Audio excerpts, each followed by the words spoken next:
And now our correspondent, Igbalaniyi Omoniyi, who is on ground in the state capital, Port Harcourt, joins us now for more updates. Hello, Niyi. It's nice to see you, of course, in that state where before now we've heard of a lot of political crisis and issues going on. Give us an update what the situation is like right now. And barely 72 hours after the resumption of the sole administrator, Vice Admiral Ibok-Ete Ibas in Rivers State. And just behind me, you can still see the wheels of economic activities continue to roll and no issue at all. Everywhere is calm.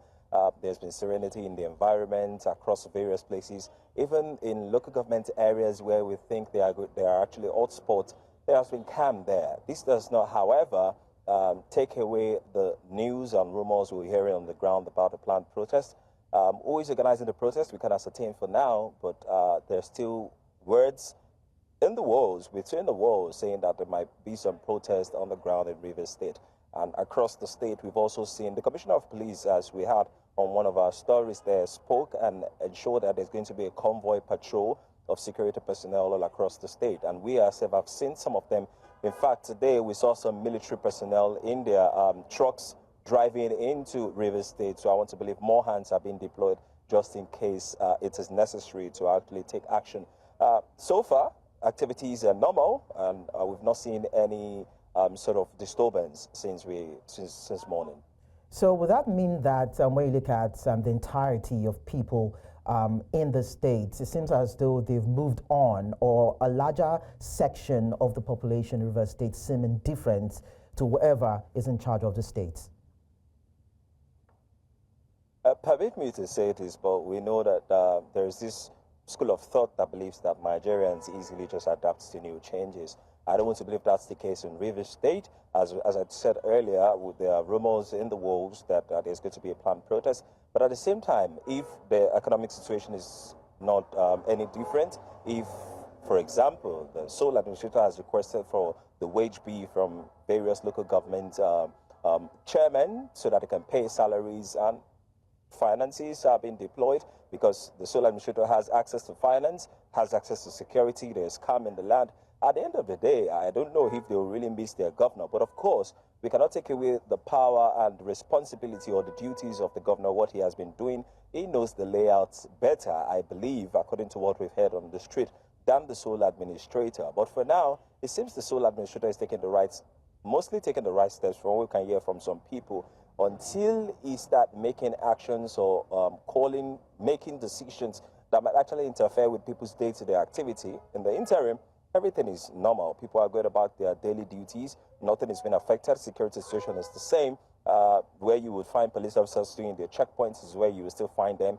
No more than the usual you will see on the road. So for now, everyone is just moving about their daily activities. And I want to believe that it will remain so until maybe some sort of brewing tension comes up, or conversations spark up more tension in the atmosphere. But for now, the elders, residents, and people alike are just saying their mind, speaking their mind. They're not comfortable with the situation. It's good to state that on the record. They want their governor back. But in the interim, seems there's nothing they can do about it, so they just move on. What do you make of the statement of the sole administrator when he had a session with the traditional rulers? Part of what he said was that they should remain neutral and impartial arbiter of justice. One would probably look at that statement as meaning, I know this is your issue, but stay out of it. Don't do anything untowards to undermine my position while I'm here. Does that seem as though a threat to these leaders?